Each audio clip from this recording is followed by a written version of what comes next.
Ya, teman-teman sekalian, kita bertemu lagi sore hari ini, malam ya, sudah 6:30, dan kita akan belajar tentang hal praktikal dalam gereja, yaitu tata gereja. Dan sore hari ini kita memilih tata gereja Calvinis. Nah, kenapa tata gereja Calvinis? Bukan tata gereja Gemit atau tata dasar Gemit, karena kita ingin belajar kepada pokok, kepada asalnya, sehingga kita tahu apakah tata gereja yang ada di Gemit saat ini, yang kita bilang gereja Calvinis, itu sesuai dengan tata gereja Calvinis. Dan kita akan bahas ini dalam aspek teologis, historis, dan praktisnya. Nah, apa itu tata gereja atau church order atau ecclesiastical order? Nah, bagi gereja reform, bagi gereja Calvinis, anggaran dasar ataupun tata gereja ataupun church order atau apapun aturan gerejawi apapun sebutannya, itu bukan sekedar hukum birokrasi atau aturan administrasi. Jadi dalam tradisi reform itu bagi kita tata gereja itu adalah manifestasi nyata dari pemerintahan Kristus di tengah umatnya.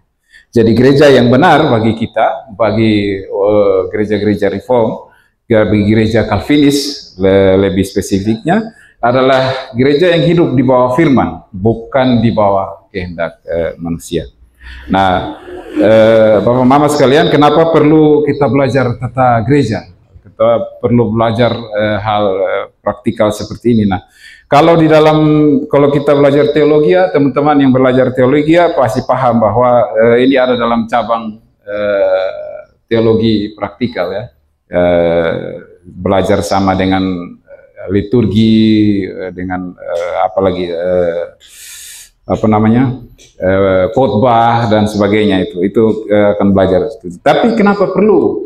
Karena hal praktikal ini yang dipakai setiap hari dalam gereja. Gereja akan menjalankan tugas-tugasnya itu dengan menggunakan tata gerejanya. Nah, tata gereja yang benar, yang sesuai dengan Alkitab, akan menentukan apakah gereja itu kemudian menghasilkan pelayanan yang sesuai dengan kehendak Tuhan. Nah, kita ada dua krisis sebenarnya di sini ya, krisis otoritas firman dan krisis ketertiban rohani. Dan ini yang terjadi di gereja-gereja saat ini. Banyak gereja kemudian tidak menjadikan firman sebagai otoritasnya lagi. Banyak gereja juga kemudian tidak tertib rohani lagi di dalam menjalankan pemerintahan gerejanya. Padahal ini dua hal yang penting yang harus diperhatikan oleh gereja. Nah, sekarang kita mulai. Kalau kita bicara tentang tata gereja, maka yang paling pertama kita bicarakan adalah dasar teologisnya. Dan di dalam tata gereja Calvinis itu ada dua hal teologis yang penting. Yang pertama itu kristologi, dan yang kedua itu Roh Kudus atau pneumatologinya. Nah, dua hal ini harus benar-benar ada dan menjiwai tata gereja itu. Jika tidak, maka kita bisa bilang bahwa itu bukan tata gereja Calvinis atau bukan tata gereja reform. Dua hal teologis, kristologi dan pneumatologi ini akan mewarnai seluruh atau menjadi dasar dari pergerakan gereja itu dalam menjalankan tugasnya. Nah, yang pertama, dalam kristologi itu gereja ini harus mengakui bahwa Kristuslah sebagai kepala gereja. Jadi tidak ada kepala gereja yang lain, kepala gereja A, kepala gereja B yang manusia, tidak ada. Kristus saja yang menjadi kepala gereja. Dan ketika Kristus menjadi kepalanya, maka gereja itu menjadi hidup dan berdaulat. Jadi gereja itu bukan milik satu orang, bukan milik sekelompok orang, milik denominasi tertentu, tapi dia milik Yesus sendiri.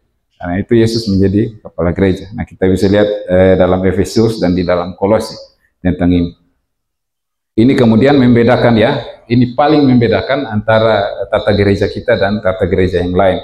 Karena bagi kita, gereja Calvinis, Yesuslah kepala gereja. Dan sebagai kepala gereja ada implikasinya, nanti kita lihat di belakang. Yang berikut dalam kristologi bagi tata gereja Calvinis, Kristus kemudian memimpin gerejanya melalui firman, sakramen, dan disiplin. Tiga hal inilah kemudian menjadi tugas penting daripada gereja. Jadi tugas daripada gereja itu memberitakan firman, melayangkan sakramen, dan menjalankan disiplin gereja. Dengan tiga hal ini kemudian perwujudan pemerintahan Kristus itu ada dan terlihat di dalam kehidupan gereja atau dalam tugas-tugas gereja itu bagi umatnya. Nah, peraturan gereja itu hanya alat. Ingat ya, peraturan gereja itu cuma alat. Jadi alat untuk mengatur ketong sehingga firman bisa diberitakan dengan benar, sakramen dilayangkan dengan benar, dan disiplin gereja dinyatakan juga dengan benar.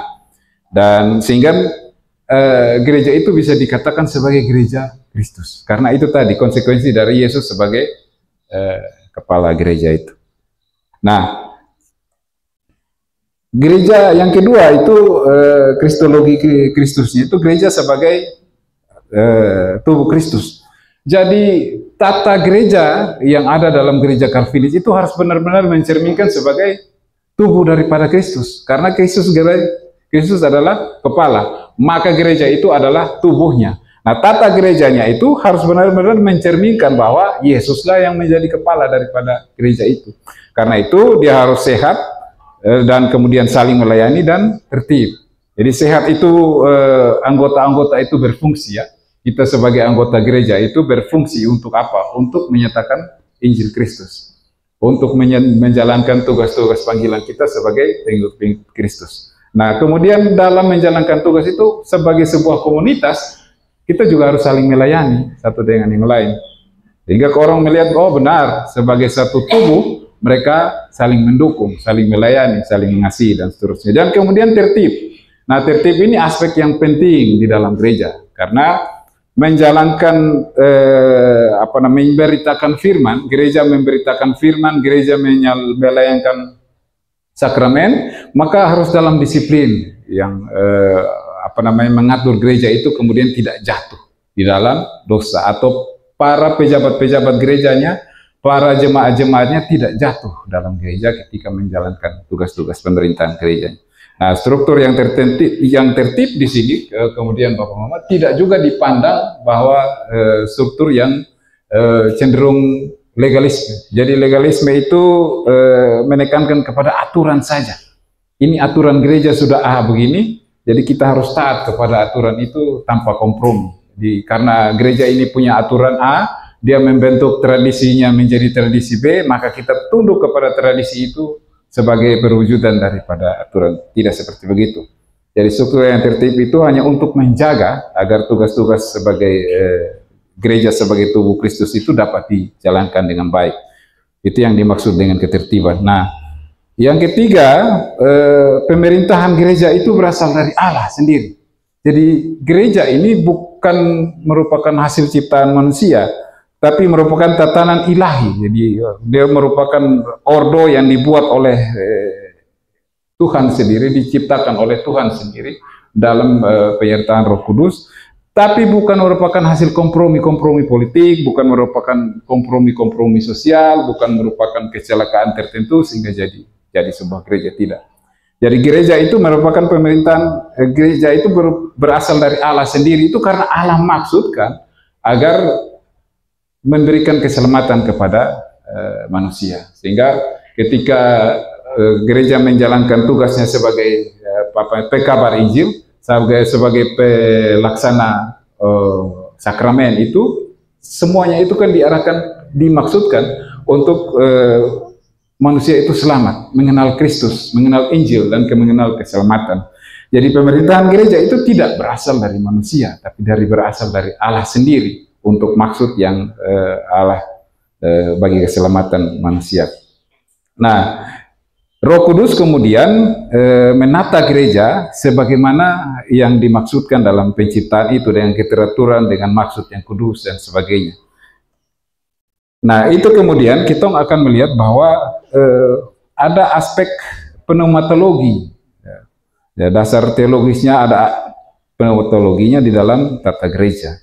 Jadi Roh Kudus adalah pengatur di dalam gereja itu. Jadi gereja itu diatur sebenarnya oleh Roh Kudus melalui para pejabat-pejabatnya. Jadi Roh Kuduslah akan menuntun para pejabatnya, para presbiternya, para pendetanya untuk kehidupan gereja itu berjalan dengan baik, dengan tertib, ketika memberitakan firman, menjalankan sakramen dengan disiplin yang benar. Nah, ini tugas daripada Roh Kudus atau aspek Roh Kudus di dalam tata gereja. Nah, fungsi Roh Kudus dalam tata gereja ini yang pertama dia meneguhkan panggilan pelayanan. Jadi Roh Kuduslah yang memanggil dan mengutus.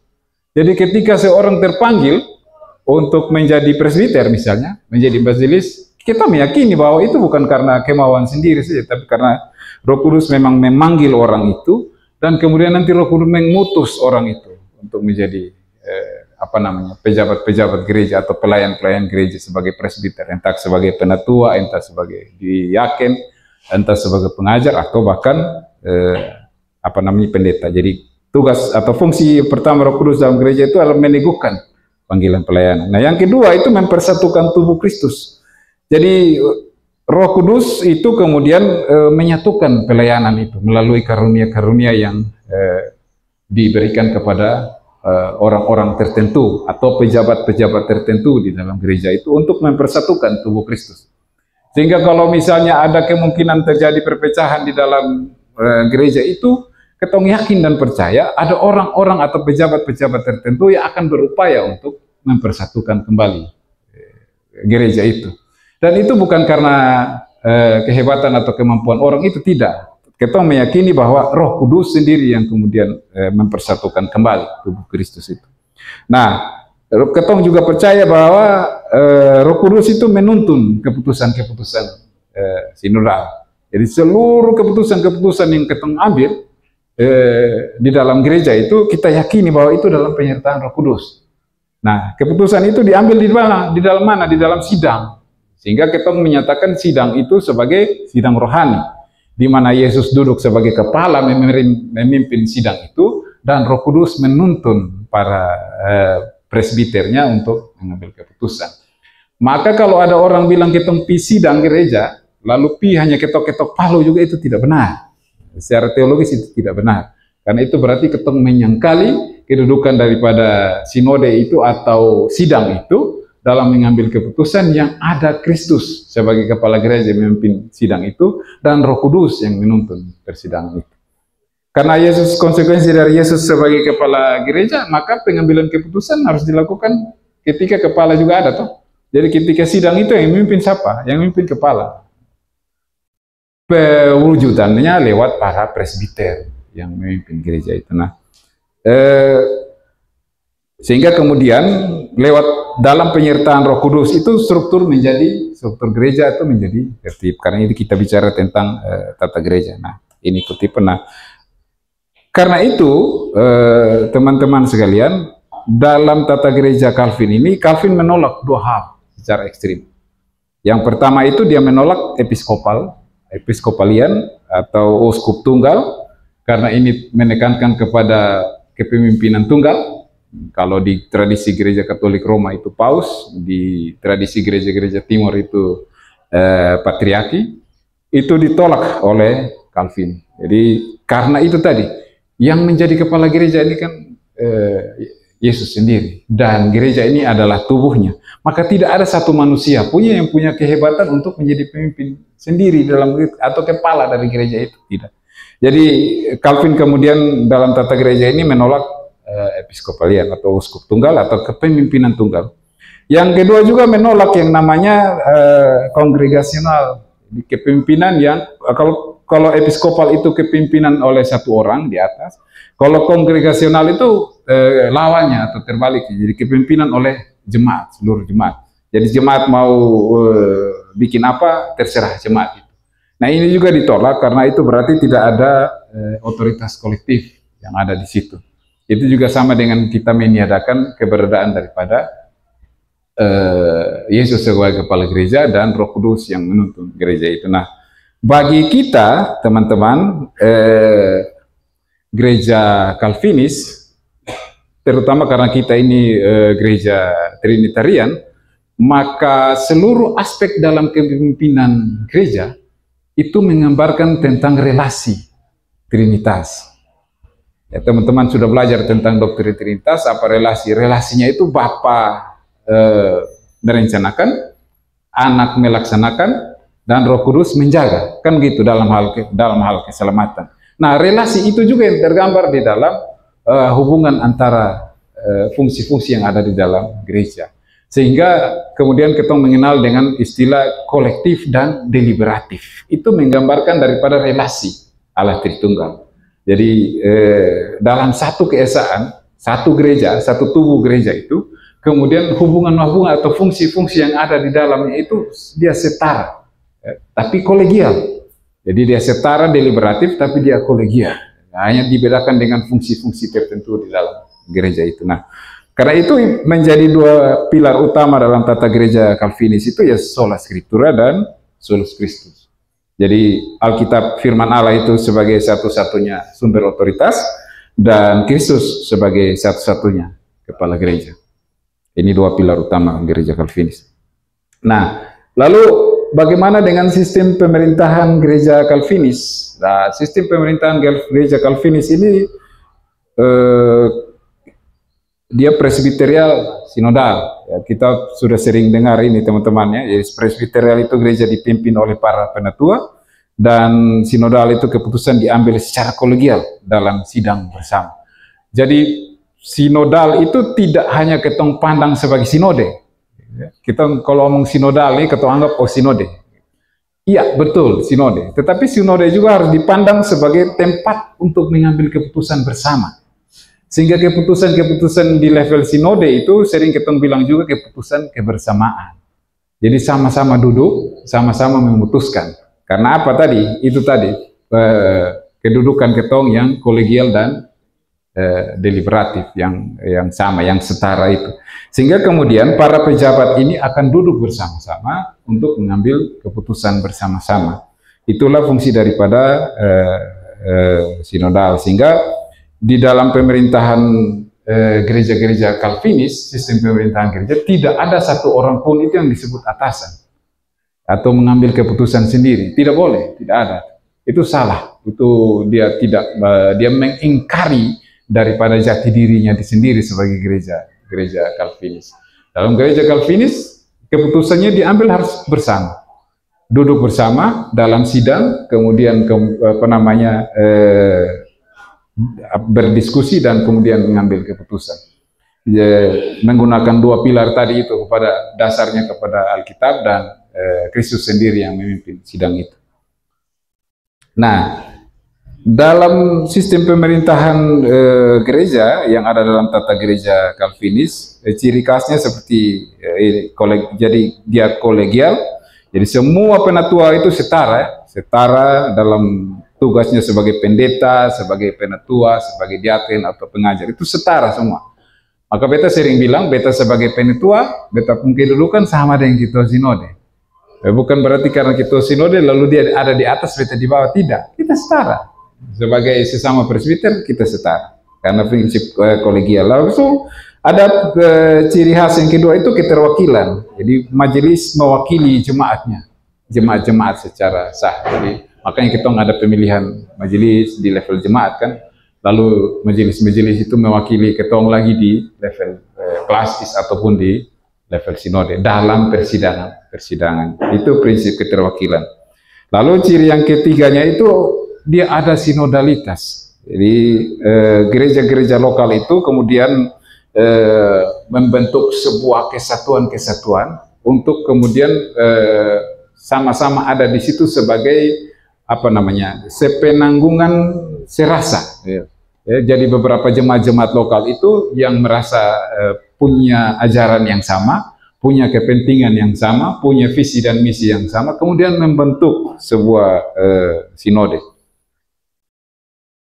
Itu prinsip sinodalitas. Lalu ada prinsip ciri otonomi. Jadi setiap jemaat-jemaat itu punya otonom sendiri untuk atur jemaat-jemaatnya. Jadi kalau misalnya jemaat Paulus Kupang sidang memutuskan A, Yang penting keputusan A itu tidak bertolak belakang dengan Alkitab, tidak bertolak belakang dengan tata dasar gereja, ya sah, boleh dilakukan di situ.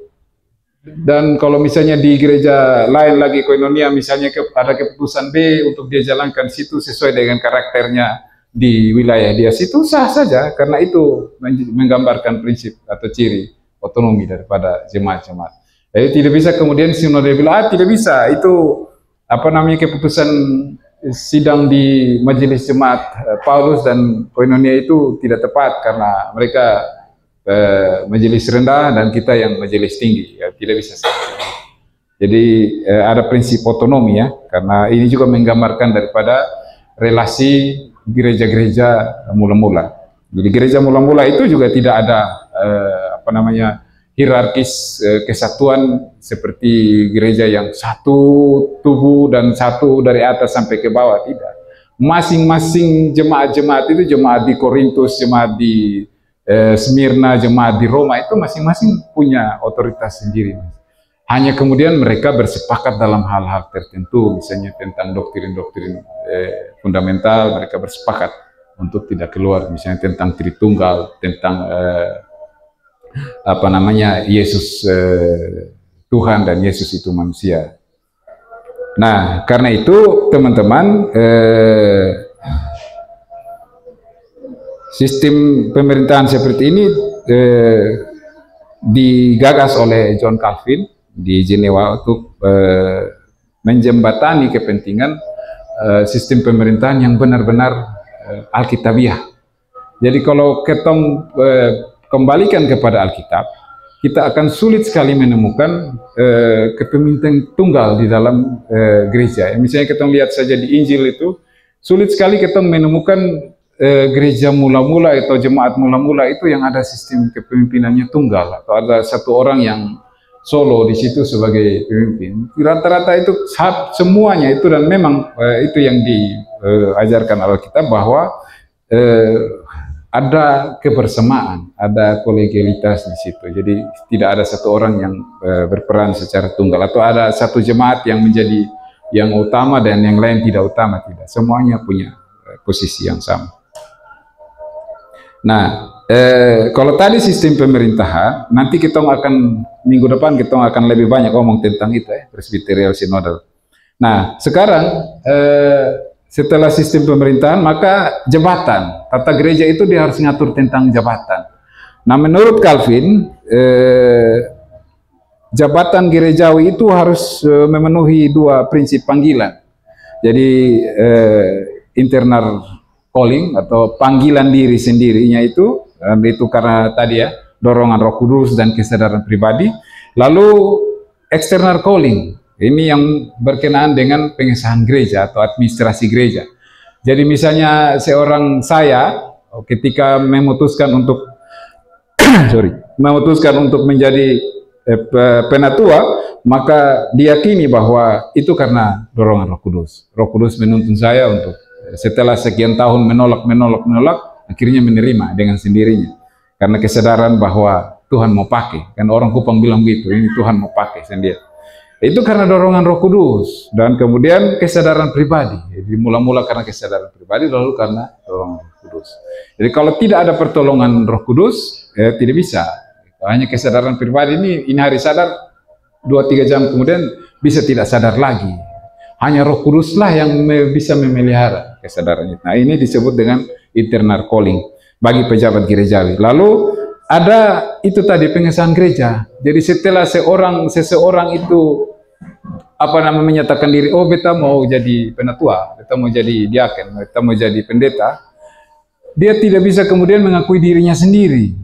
Atau hanya karena egonya dia, atau keinginannya dia, cita-citanya dia, harapannya dia untuk menjadi penatua atau diaken atau pengajar, lalu kemudian dia, orang Kupang bilang, pi maju-maju saat tidak bisa. Dia harus ada pengesahan gereja. Karena itu tadi gereja sebagai tubuh Kristus. Jadi harus ada pengakuan gereja. Pengakuan gereja itu lewat pengesahan gereja. Ada urusan administrasinya tadi, mulai diseleksi, dipilih, lalu kemudian ditabis. Ketika ditabis itulah pengesahan gereja dilakukan, penumpangan tangan dan seterusnya. Nah, itu yang disebut dengan external calling atau pengesahan gereja. Jadi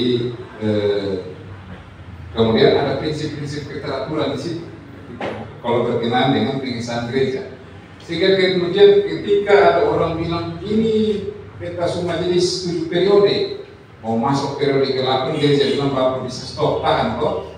Bapak kayaknya juga ada sakit-sakit banyak. Ada anak muda tolong di bawah yang naik datang bisa gogan, tahan. Bapak tua bilang sudah bisa, peta sunasar untuk peta majelis seumur hidup. Nah, tidak bisa begitu juga, karena ada faktor pengesahan gereja. Jadi kalau gereja kemudian menyatakan bahwa Bapak salah dulu, karena ada aspek-aspek tertentu yang diperhatikan, maka itu juga harus diperhatikan. Jadi bukan hanya kemauan atau keinginan ketua sendiri untuk berpelayanan ya. Nah, bisa jadi juga orang berpelayanan itu tadi karena apa namanya? Ya banyak orang menjadi sekarang ini kan hanya karena prestise juga. Ya, soalan namanya. Lalu nanti setelah dihabis bertahun-tahun hilang. Nanti pas musim pemilihan muncul lagi. Terjadi banyak. Nah, karena itu pelayanan itu harus merupakan panggilan, karena kalau tanpa panggilan berarti itu merupakan ambisi pribadi. Nah, kalau bisa menilai itu dia panggilan atau tidak dalam seseorang menduduki jabatan itu ya kita lihat dalam ketaatannya dia taat atau tidak dalam menjalankan tugas dan tanggung jawab. Nah, taat termasuk di dalamnya itu soal disiplin. Nah, pada ketika Calvin mendesain sistem pemerintahan gereja ini, lalu kemudian ada 4 jabatan yang oleh Calvin itu dibuat pada saat itu. Ada pendeta, ada pengajar, ada penatua, dan ada diaken. Nah, pendeta itu tugasnya memberitakan firman dan menjalankan sakramen. Lalu pengajar atau dokter gereja ini sudah hampir tidak ada di gereja-gereja Calvin di sini, hampir tidak ada dokter gereja. Itu mendidik teologi dan calon pelayan. Lalu kemudian ada penatua yang mengawasi kehidupan rohani dan disiplin, dan kemudian diaken yang melayani kebutuhan sosial dan ekonomi. Nah, ini dasar Alkitabnya itu ada buat teman-teman nanti bisa baca di situ. Nah, pendeta itu tugasnya, kalau kita lihat di dalam kita rujuk kembali ya teman-teman, misalnya di Efesus itu dan di Timotius itu, atau juga di Titus misalnya, penggolongan jabatan itu dibagi cuma atas 2 ya, penatua dan diaken, presbiteros dan diaken. Presbiteros itu nanti kemudian dibagi lagi, ada presbiteros yang disebut sebagai penatua dan ada yang disebut sebagai penghili atau episkopos ya, di Titus itu disebut episkopos. Tetapi ini merujuk kepada 1 jabatan saja sebenarnya, penatua. Jadi kalau kita lihat di Injil, di Perjanjian Baru, maka cuma ada 2 jabatan, sebagai penatua dan sebagai diaken. Tapi kemudian oleh John Calvin, penatua itu dibagi jadi beberapa, ada pendeta, ada pengajar dan penatua. Nah, pendeta dan pengajar ini ada di kelompok presbiteros itu, penatua pengajar. Lalu kemudian para penatua elder ini ada di kelompok yang episkopus itu, sebagai pengawas pengajaran, pengawas rohani dan pengawas disiplin. Nah, pertanyaannya sekarang, kalau begini, mampukah penatua mengawasi pengajaran para pendeta? Pertanyaan itu soalnya di sini. Apakah penatua bisa mengawasi kehidupan rohani? Mungkin bisa ya. Kehidupan rohani itu berarti menyangkut dengan disiplin rohani setiap hari. Orang itu dia hidup baik atau tidak, di jalan salah atau tidak.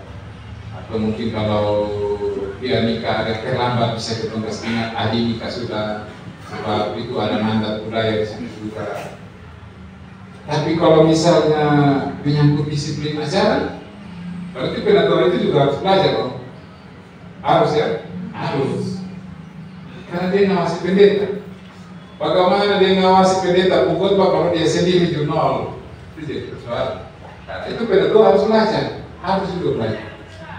Nah, persoalannya di tahun sekarang teman-teman, Ya pendeta pergi kemana, penatua pergi kemana.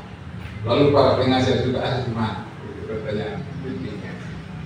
Karena kemudian kita tidak memahami apa tugas dan fungsi daripada jabatan-jabatan ini. Nah, kemudian kita bisa melihat juga misalnya fungsi dan peran daripada pendeta yang lebih dominan di dalam gereja, ya kan?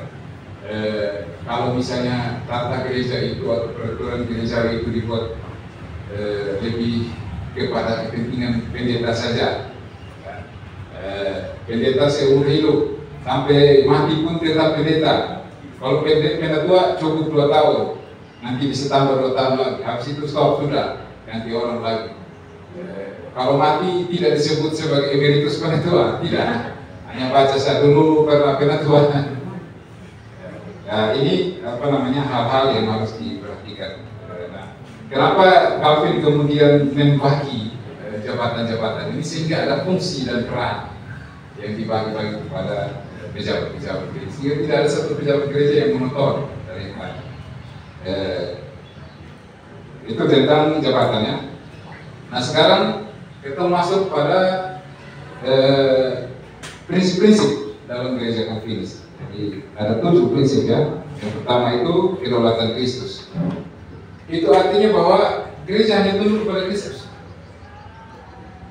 hanya kepada Kristus, tidak ada kepada lain. Sehingga seluruh apa yang ingin gereja buat, apa yang gereja ingin lakukan, seluruh tarikan nafasnya gereja, seluruh derap langkahnya gereja, seluruh maksud dan tujuan dari perencanaan program dimaksudkan hanya untuk tunduk kepada Kristus. Tunduk kepada Kristus berarti kita menyatakan Injil. Nah, persoalannya apakah kita sekarang gereja tunduk kepada kedaulatan Kristus?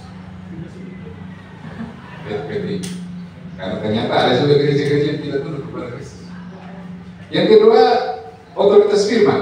Jadi segala sesuatu di dalam gereja Calvinis itu bersumber daripada firman Tuhan, bersumber daripada Allah. Sehingga kemudian ketika mereka berdiskusi dalam sinodalnya, dalam sidangnya, mereka harus menggunakan Alkitab untuk menguji keputusan-keputusan mereka. Jadi tidak bisa uji pakai itu kita waktu di kepala di dinas A, kepala di sini situ pegang, tidak bisa pakai pengalaman pribadi. Atau dulu kalau kita di LSM ini begini, jadi kemudian uji pakai cara dulu di LSM, tidak bisa. Kita pakai otoritas firman. Jadi segala keputusan harus bersumber dari Alkitab. Apapun yang mau dibuat harus bersumber dari Alkitab. Nah, kemudian prinsip yang ketiga itu kolegial dan representatif. Yang tadi kita bilang ya, gereja dipimpin bersama-sama. Lalu ini disiplin gereja. Nah, bagi Calvin, disiplin gereja ini urat saraf gereja. Jadi kalau disiplin tidak ditegaskan, disiplin tidak dilakukan, maka sebenarnya gereja itu lumpuh. Kalau urat sarafnya tidak berfungsi. Jadi kalau kita bilang gabung ada gangguan saraf kejepit saja misalnya, duduk setengah mati, berdiri setengah mati. Jadi kalau disiplin tidak pernah dilakukan oleh gereja, maka sebenarnya gereja itu tidak punya urat saraf. Karena disiplin itulah urat saraf daripada gereja. Hanya dengan disiplin, dengan menegakkan disiplin, gereja itu tertib dalam menjalankan tugasnya tadi, memberitakan firman, melayani sakramen dan ya kedua itu dapat dilakukan dengan baik kan? Benar. Om Ivan bilang sound dan valid, sehat dan valid. Sehat itu supaya gereja itu bertumbuh, valid itu supaya sesuai dengan apa yang Allah mau sendiri, bukan manusia di dalam gereja itu mau.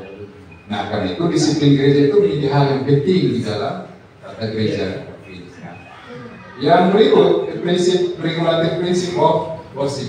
Ini penting teman-teman, dalam gereja Calvinis itu ada ibadah yang penting. Nanti dalam sistem pemerintahan juga ada aspek ibadah yang menjadi hal penting di dalam sistem pemerintahan gereja. Karena apa? Dengan cara itu kemudian kita umat atau jemaat menyembah Allah hanya dengan cara itu. Jadi kalau ibadahnya bermasalah, berarti penyembahan kita juga bermasalah dong. Padahal gereja ini umat itu beribadah kepada Allah. Nah, bagi kita, bagi gereja Calvinis, regulatif prinsip komposite itu apa maunya Allah itu yang dilakukan. Jadi yang disembah di sini kan Allah, bukan manusia yang disembah. Jadi apa maunya Allah itu cara yang kita pakai. Dalam perjanjian lama Allah bilang kalau mau sembah kita, mau beli korban lembu dan seterusnya harus begini harus yang baik, harus yang tidak bercacat dan seterusnya dan seterusnya.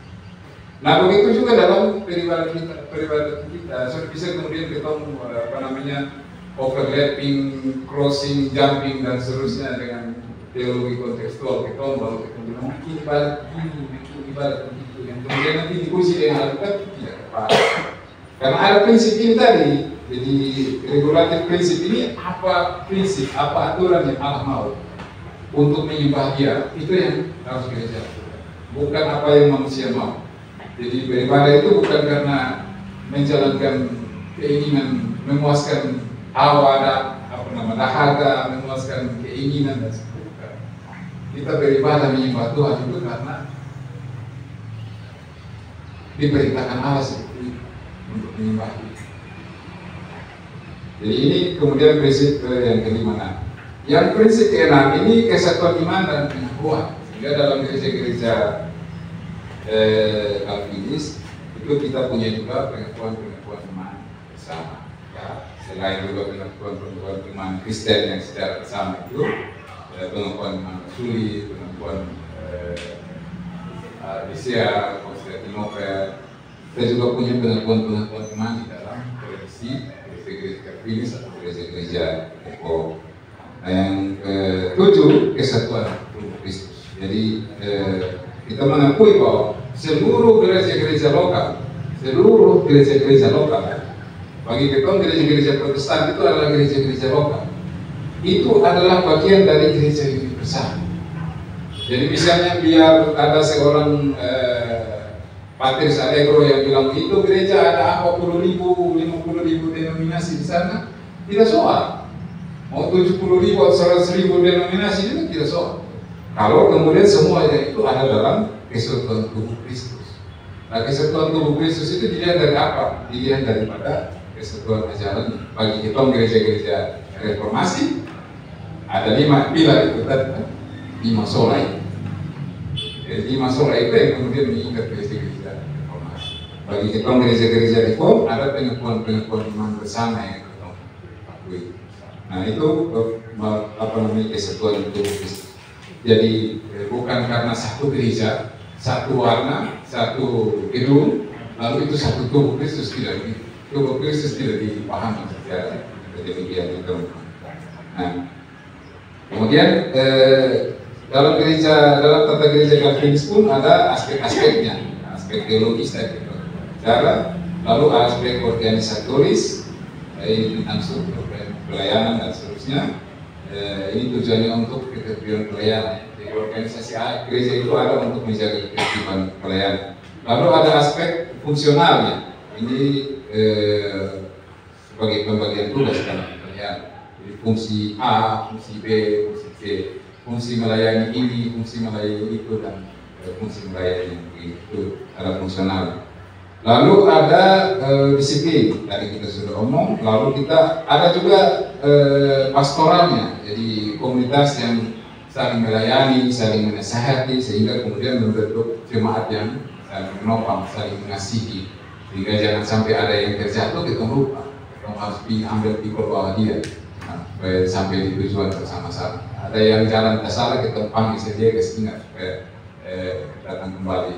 Nah, tujuan daripada disiplin gereja itu kan bukan untuk menghukum, tapi untuk mengingatkan sesama saudara kita sehingga mereka kembali. Kata Paulus itu mereka kembali kepada apa? Kembali kepada jalan yang benar. Nah, yang terakhir aspeknya itu ada misi, aspek misi ya. Jadi ini mendorong agar jemaat itu atau gereja itu punya kesaksian Injil. Termasuk juga di dalamnya itu pelayanan sosial. Jadi pelayanan sosial itu harus diartikan sebagai kesaksian Injil ya, bukan pelayanan sosial sebagai aksi untuk menjadikan gereja itu sebagai lembaga sosial. Tidak, kita tidak pernah bisa memandang gereja itu sebagai lembaga sosial. Gereja itu adalah tubuh Kristus. Gereja ketika melakukan aksi sosial atau pelayanan sosial itu bagian dari menyatakan Injil sebenarnya. Menolong orang yakin, orang yang susah, orang tidak makan, orang sakit, seterusnya. Itu bagian dari kesaksian ini. Nah, itu misi yang harus dilakukan oleh gereja. Gereja-gereja pun harus punya kesaksian Injilnya. Pertanyaannya, seberapa banyak gereja-gereja tempat ketemu berada itu melakukan kesaksian Injil? Lalu kadang-kadang nanti ketemu lihat tiap hari Minggu ada khotbah, ada ibadat, ya nanti sidang akhir tahun kita akan bilang gitu ya. Keberhasilan kita itu ibadat hari Minggu sekian banyak, jemaatnya sekian, ibadat tematisnya di kategori A, B, C, D dan seterusnya. Ya itu kesaksian juga, pemberitaan Injil juga, tetapi di dalam komunitas kita sendiri. Tapi yang dimaksud dengan kesaksian Injil dalam aspek misi eksternal ini kita menjangkau lagi orang-orang yang belum kenal Injil sehingga bisa mengenal Injil dengan baik, atau mungkin yang sudah kenal Injil tetapi belum mengenal dengan baik, Nah itu aspek. Nah yang berikut teman-teman, Bapak Mama sekalian, dalam tata gereja kita itu juga ada namanya etika, ibadah dan reformasi. Ini penting ya. Etika ini penting karena gereja ini dipimpin oleh para pejabat gereja, para presbiter, para tenatua itu, sehingga karena mereka ini para pejabat, orang-orang yang memimpin, maka harus ada etika. Kemarin teman-teman belajar etika Kristen bersama Pak Ricky. Dan itu tujuan daripada etika Kristen itu untuk menjaga supaya para pejabat-pejabat gereja, para pemimpin gereja ini disiplin dalam menjalankan tugas, taat dalam menjalankan tugas, tunduk pada firman, menjadi taat, teladan dan saleh dalam hidup. Ini tugas daripada etika dalam tata gereja kita atau dalam peraturan gereja. Jadi etika ini menjaga orang untuk kemudian tunduk pada firman, menjadi teladan dan menjadi saleh. Ini penting karena kadang kalau kita menjadi penatua, dulu ada teman satu ketika diminta jadi pendeta dia tidak mau. Lalu ketika pendeta tanya kenapa, dia bilang mau pendeta masih takut karena apa yang nanti beta keluar dari mulut dan yang di kaki tangan kuat itu berbeda. Ini penting teman-teman. Kesalahan hidup ini bagi seorang pejabat gereja itu penting. Kita harus menjaga diri supaya jangan jatuh dalam godaan-godaan. Nah, kemudian disiplin gereja yang tadi dimaksudkan untuk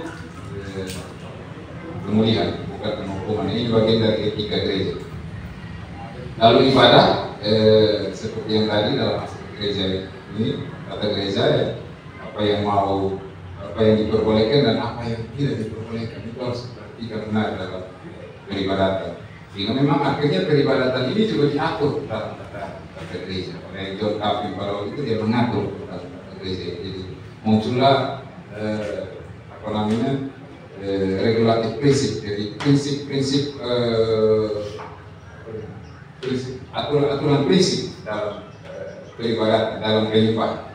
Jadi harus diatur oleh firman, bukan oleh imajinasi manusia. Sekarang ini kan banyak ibadat-ibadat di gereja kita ini kan imajinasi manusia. Ya manusia kalau PHRD itu dia punya kemampuan imajinasinya luar biasa ya, ibadahnya di gereja itu juga luar biasa. Kalau imajinasinya dia itu menentang kepada Alkitab ya dia akan ikut kebutuhan Alkitab buat perayaan hari raya. Lalu tidak ada yang namanya spontanitas dalam ibadah. Tiba-tiba pergi gereja karena kepingin mau menyanyi, ada kita kosong di situ lalu dikasih tahu di sekretaris gereja maghrib mau menyanyi satu lagu dua lagu. Lalu yang dia menyanyi ini tidak sama dengan tema pada hari itu gereja pada hari itu. Firman kita bermain kalau menyanyi kita bermain tidak jelas. Sering terjadi seperti ini, sering sekali. Apalagi kalau sepi gereja ada pengumuman bilang yang hari ini ada pengisi pujian dari jemaat dari mana? Oh itu tanda. Itu nanti kita masih dipaskan dulu tema yang di masa Advent Natal pun harus menyanyi. Padahal dalam regulatif prinsip ini tidak bisa yang kayak yang spontan begitu tidak boleh, harus disiapkan dengan benar. Kalau kita melihat misalnya merujuk kepada peribadatan ini jauh ya kepada perjanjian lama. Orang-orang Yahudi itu kalau mau beribadat, yang menjadi pejabat atau petugas peribadatan saja harus orang khusus dari suku Lewi. Secara biologis mereka turun-temurun. Lalu ketika mau pergi beribadat juga tidak sembarang, tidak asal. Harus benar-benar pergi di sana dengan bersih dan seterusnya. Perempuan yang lagi berhalangan tidak boleh pergi dan seterusnya. Ada banyak sekali ketentuan. Nah, dalam bagi kita gereja-gereja sekarang yang tidak diperbolehkan itu ya spontanitas itu, yang tiba-tiba mau pergi, mau menyanyi, besok nanti malam minggu ada pesta, kan gitu. Lalu di pesta itu kemudian ketong apa ya istilah sekarang, ketong gacor. Lalu besok pagi ketong menyanyi, kan itu tidak benar, tidak tepat, salah. Nah, karena itu seluruh peribadatan itu harus berjalan dalam kebenaran. Nah, yang berikut dalam gereja reformasi, dalam tata gereja Calvinis itu harus ada reformasi berkelanjutan. Jadi yang kita bilang Ecclesia Reformata, Semper Reformanda, Secundum Verbum Dei dan seterusnya bukan hanya pada tanggal 31 Oktober, bukan. Tiap hari, setiap saat. Diuruskan dari mana? Lewat persidangan. Jika kita melakukan evaluasi. 1 tahun ini sebenarnya tidak kita program kerja yang kita lakukan itu sesuai tidak dengan yang dimau oleh Alkitab. Atau jangan sampai kita masuk keluar, diuji kembali kan dengan Alkitab. Atau kita sebagai gereja yang harus menyatakan firman dan melainkan sakramen itu tugas itu kita harus melakukan dengan baik atau tidak. Apakah peribadatan kita itu benar atau tidak? Diuji kembali. Nah, ini kemudian prinsip reformasi berkelanjutan itu terjadi di situ. Jadi kita memperbaharui terus-menerus kehidupan gereja dalam oleh firman dan Roh Kudus setiap hari terus-menerus. Jadi bukan hanya mengenang reformasi di masa lalu oleh Luther, Paku 91, tesis di ada yang bilang 91, ada yang bilang 97, nanti ada yang bilang lagi 101 dan seterusnya. Lalu mulai pasang gambar-gambar Luther, story dan seterusnya. Nah, reformasi itu tidak dimaksudkan untuk kita mengenang masa lalu ya. Reformasi itu dimaksudkan untuk kita mereformasi diri di masa depan. Sehingga menjadi lebih benar, lebih baik, lebih benar, taat, lebih disiplin sesuai dengan kehendak Allah. Nah, itu etika ibadah dan reformasi. Apa tujuan dari tata gereja? Jadi tujuan dari sebuah tata gereja dibuat ketika Calvin itu menyusun Ecclesiastical Ordinance di ada 21 poin di Jenewa. Yang pertama itu untuk menegakkan kemuliaan ajaran. Sehingga ajaran yang diajarkan di dalam gereja Calvinis itu ajaran yang benar, ajaran yang sesuai dengan kita. Yang kedua itu menjaga ketertiban pelayanan dan ibadah. Jadi tata gereja selain dia menjaga ajaran, dia menjaga ketertiban pelayanan dan ibadah. Lalu kemudian dia memelihara kesejahteraan sosial dan jasmani jemaat. Lalu dia menyatakan kemuliaan Kristus sebagai gereja. Maka tata gereja itu dia harus menyatakan bahwa Kristus sebagai kepala gereja. Di tata dasar ini ada usaha. Berapa orang saudara baca? Nah, itu tujuan daripada tata gereja teman-teman. Sehingga kemudian kalau kemudian ajaran tidak ada di dalam satu gereja, berarti tujuan daripada tata gereja itu tidak berjalan. Karena tujuan daripada tata gereja ini untuk menjaga ajaran, kemudian ajaran yang benar. Kalau kita bilang Allah Tritunggal yang mengacu kepada penyatuan iman bersama itu. Kalau kita bilang Yesus itu 100% manusia dan 100% Tuhan, harusnya seperti begitu. Dan ajaran-ajaran perkenalan yang lain sebagai gereja Calvinis. Tapi kalau kemudian tata gereja ini membuka kesempatan untuk ajaran-ajaran yang lain, berarti harus dikoreksi tata ajaran. Nah, Nah ini kita nanti di akhir kita akan melihat apakah tata gereja di Gemit sudah sesuai. Nah, sekarang di dalam aspek lain di dalam tata gereja itu dia harus berbicara tentang struktur organisasi. Maka struktur organisasi gereja Calvinis itu Kristus kepala gereja, kemudian majelis jemaat, ada pendeta, penatua diaken, ada klasis, lalu kemudian ada. Tapi teman-teman ini bukan menjelaskan hierarki ya, dia hanya menjelaskan fungsi. Jadi tidak pernah kita di dalam gereja itu struktur pertempanan hanya sebagai sebuah hierarki. Hingga tidak ada kepala, tidak ada wakil ketua misalnya, lalu ada bendahara, sekretaris dan seterusnya. Ada badan-badan, ada unit-unit kelasnya. Itu pertempanan sebagai pembagian fungsi, bukan sebagai hierarki. Atasan bawah. Di dalam tata gereja kita juga menyatakan itu. Tidak ada atasan bawahan di dalam gereja. Tidak hanya membedakan fungsi. Satu tubuh dengan berbagai-bagai fungsi. Yesus sebagai kepala, ada yang jadi tangan, ada yang jadi kaki, ada yang jadi jari, ada juga yang jadi perut. Kadang-kadang ada yang jadi perut ini soal. Nah. Ya, jadi struktur organisasi gini itu Kristus sebagai kepala, kemudian ada majelis jemaat, ada klasis, ada sinode. Klasis, sinode, dan jemaat itu bukan berarti sinode di atas klasis dan klasis di atas jemaat, lalu jemaat di bawah, sinode di atas. Tidak bisa begitu. Kita tidak bisa bilang sinode itu gubernur sinode, klasis itu wali kota klasis, tidak bisa. Dan kemudian jemaat sama, tidak bisa seperti begitu. Itu hanya membedakan fungsi. Di mana jemaat di jemaat kemudian itu ada orang-orangnya di situ ya. Di klasis itu kan tidak ada orang-orang, Pak. Hanya pejabat-pejabat. Di sini juga begitu, hanya kumpulan pejabat-pejabat. Orang-orang itu ada di masing-masing jemaat, tempat di mana kemudian sakramen dijalankan dan firman diberitakan. Atau ada perjamuan di kantor sinode, kan benar. Perjamuan di kantor klasis, kan benar. Perjamuan itu hanya ada di sakramen itu cuma ada di klasis. Atau ada yang baptisan di sinode, kan tidak. Baptisan tetap di jemaat. Nah, jadi itu hanya membedakan fungsi ya, persekutuan fungsional kalau bahasanya kata gereja, persekutuan fungsional. Nah, kemudian kita melihat sejarah ya, kita melihat sejarah gereja. Kenapa dari mana ke mana ini penting? Memahami sejarah ini juga penting teman-teman, karena kalau kita paham sejarah, kemudian kita tahu dari mana dan kemana gereja ini pergi. Nah, kalau tata gereja kita itu sebenarnya ada dua ya, ada tata gereja Jenewa dan tata gereja Prancis. Calvin membentuk tata gereja Jenewa tahun 1541. Lalu kemudian di Prancis itu beberapa tahun kemudian. Nah,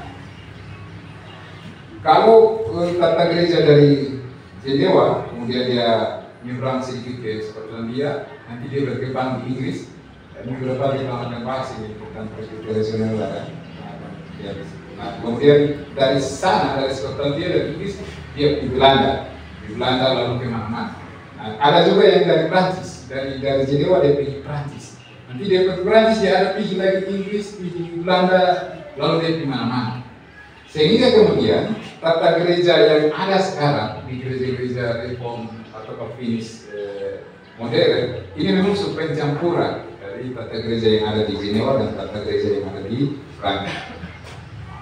Nah, tata gereja Jenewa ini dibuat sendiri oleh pengaruh langsung daripada ajaran-ajaran John Calvin tahun 1551 sampai 64 kira-kira, berawal dari ecclesiastical ordinance atau peraturan gereja yang dibuat oleh Calvin itu, kemudian dia berkembang menjadi tata gereja Jenewa. Ciri-ciri pokoknya seperti yang kita tadi sudah sebutkan. Lalu ada tata gereja Prancis. Cara bacanya ini Jugenot. Dia tulisnya Huguenot, tapi cara bacanya Jugenot. Jadi ini model tata gereja Prancis. Nah, bedanya apa tata gereja Prancis dan tata gereja Jenewa? Kalau di Jenewa dia berkembang di gereja di kota Jenewa yang mandiri ya, itu kota publik saat itu. Justru kota itu sudah republik dalam sistem pemerintahan. Sehingga kemudian pemerintahan politik saat itu punya aturan sendiri dan pemerintahan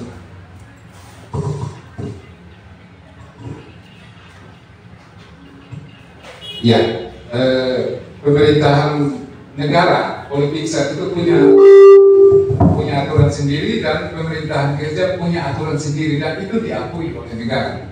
Jadi gereja bukan menjadi bagian daripada negara, tetapi diakui negara sebagai sebuah institusi sendiri yang mandiri yang punya aturan sendiri. Itu yang terjadi dengan gereja-gereja di Jenewa saat itu, sehingga kemudian bertumbuh berkembang dengan baik karena negara menjamin kebebasan mereka. Nah, berbeda dengan di Prancis, ini gereja-gereja Calvinis yang bertumbuh di Prancis itu ada di dalam wilayah Prancis yang Katolik Roma. Pengaruh Roma Katolik itu kuat dan juga bukan saja hanya kuat, Katolik Roma itu menjadi gereja agama negara pada saat itu di Prancis, sehingga kemudian perkembangan daripada gereja-gereja Protestan itu terhambat, teraniaya dan sebagainya. Dan kemudian mereka orang-orang di Prancis ini kemudian membangun model tata gerejanya yang sesuai dengan era pada saat itu. Nah, memang masih dipengaruhi oleh tata gereja Calvin yang dibuat di Jenewa. Hanya memang ada perbedaan-perbedaan pada hubungan antara gereja dan negara. Kalau di tata gereja Jenewa itu sama-sama mengakui kedaulatan masing-masing. Tapi kalau di tata gereja Prancis mereka menyatakan memisahkan diri daripada negara karena latar belakang mereka yang teraniaya oleh negara pada saat itu. Kemudian mereka ada konsistori, ada college ya. College ini kira-kira mirip-mirip klasis lah ya. Beberapa jemaat kecil-kecil bersatu menjadi college kira-kira begitu. Lalu kemudian ada sinode provinsi dan ada sinode nasional. Ini juga nanti kita melihat model ini berkembang di Skotlandia, ada juga di Belanda. Nah, cirinya yang paling kuat itu kepemimpinannya kolektif. Jadi beda tata gereja Jenewa dan tata gereja Jenewa itu ada di sini sebenarnya. Kepemimpinan di tata gereja Prancis itu kepemimpinan sifatnya kolektif. Karena itu mereka merasa senasib sepenanggungan dalam kesusahan dan penderitaan, sehingga kemudian kepemimpinan mereka itu menjadi kolektif. Jadi antara jemaat-jemaat itu saling menghargai satu dengan lain, yang mereka kolektif. Keputusan diambil pun itu lewat musyawarah, mufakat dan seterusnya. Berbeda kalau di Jenewa misalnya, itu lebih masih ada yang namanya meskipun memang kolektif dan deliberatif sama, tetapi di Jenewa itu masih ada yang namanya struktur organisasi. Kalau di Prancis itu hampir tidak kelihatan struktur organisasi, ya lebih kepada musyawarah dan mufakat bersama. Nah, kemudian disiplinnya lebih ketat karena orang-orang di sana beribadah harus hati-hati dan seterusnya, sehingga disiplinnya lebih ketat. Mereka salah sedikit dieksekusi oleh negara. Jadi kemudian mereka menjaga diri untuk tetap disiplin. Lalu karena ada dalam penderitaan itu kemudian mereka menjadi lebih setia kepada kitab suci. Jadi pergolakan iman mereka itu sehingga kemudian mereka kuat sekali dalam kesetiaan mereka kepada membaca Alkitab, ibadah bersama dan seterusnya. Nah, kemudian yang membedakan mereka mandiri dan solidaritas. Karena itu tadi mereka tidak bagian daripada negara, itu negara juga tidak akui, sehingga kemudian mereka menjadi mandiri dan solidaritas.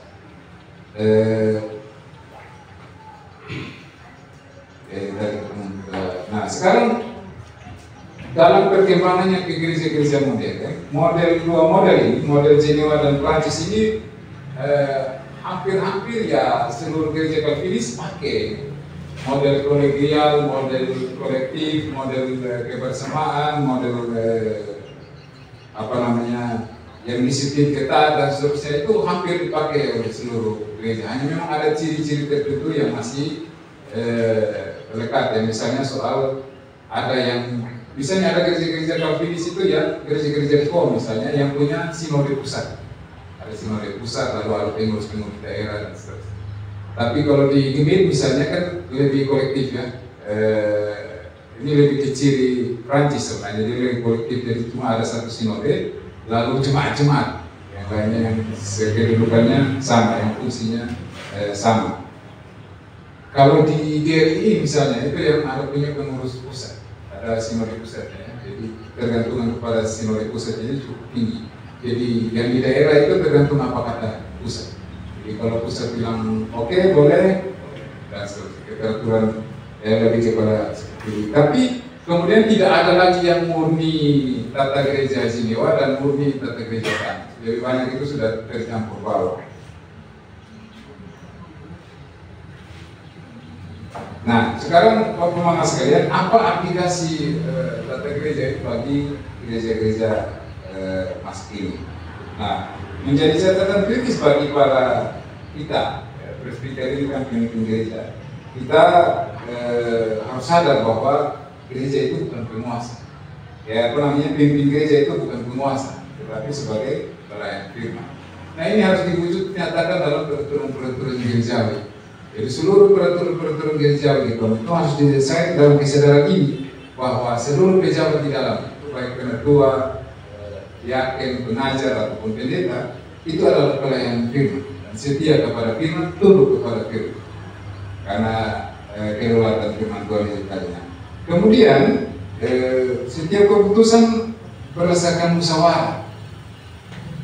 Ini penting karena kita melihat sekarang misalnya ada gereja, ya, misalnya di Gemit, di dalam kemajelisan ada lagi kelompok yang eksekutif di dalam misalnya majelis harian ya. Di jemaat majelis jemaat harian, di klasis majelis harian klasis ya. Menjalankan tugas seperti eksekutif di dalam gereja, kemudian bisa mengambil keputusan sendiri, ambil keputusan nanti baru bawa di sidang untuk putuskan. Padahal tidak bisa seperti itu, keputusannya harus keputusan musyawarah majelis. Banyak sekali kita lihat misalnya jemaat-jemaat yang rapat majelisnya itu sudah jarang sekali ya. Biasanya cuma rapat majelis harian dan BPP A, BPP B, atau majelis harian dan UPP A, B, atau majelis harian dan rayon-rayon, tergantung kepentingan. Mau rapat keseluruhan majelis itu jarang sekali, paling sidang nanti di akhir tahun. Karena tidak bisa begitu. Nah, disiplin gereja itu adalah wujud kasih Kristus yang memulihkan. Harus dilakukan benar-benar disiplin gereja. Gereja-gereja sekarang masa kini harus sadar bahwa disiplin itu harus dilakukan. Nah, pertanyaannya berapa banyak jemaat-jemaat di Gemit misalnya? Karena kita ini rata-rata orang Gemit ya, kita ngomong Gemit saja. Berapa banyak kemudian gereja jemaat-jemaat di Gemit itu yang melakukan disiplin gereja? Kita kira jarang, no? Orang bilang kalau mau pertemuan ada gereja sedia. Gereja sedia itu simbol bahwa lo ya selain memang menyatakan bersedia, tapi memang tidak dalam masa disiplin, tidak sedang dalam masalah gerejawi atau masalah pribadi dan sebagainya. Mau ini kadang-kadang juga kan ada bikin masalah, habis itu waktu pulang mandi lalu di perjamuan saja. Kalau tidak bisa begitu, perjamuan itu tanda kita bersatu dengan Kristus. Lalu kita bersatu Kristus dan kita punya mau bagaimana? Tidak bisa. Kita lagi selingkuh, kita pi sakramen. Kita hadapi bikinan pemilu di luar sana, kita pi perjamuan. Kita sementara dalam situasi berdosa, lalu kita pergi lagi perjamuan, kan tidak bisa. Tapi situasi ini terjadi karena disiplin tidak. Karena kita tanya kenapa sebenarnya dilakukan disiplin. Memang kalau mau pendeta dong bilang kalau bikin disiplin nanti siapa yang datang gereja lagi. Nah, soal. Yang kemudian berikut tata gereja, menjaga gereja dari penyimpangan teologi dan kekuasaan. Itu penting. Tata gereja itu menjaga supaya kita menyimpang dari teologi.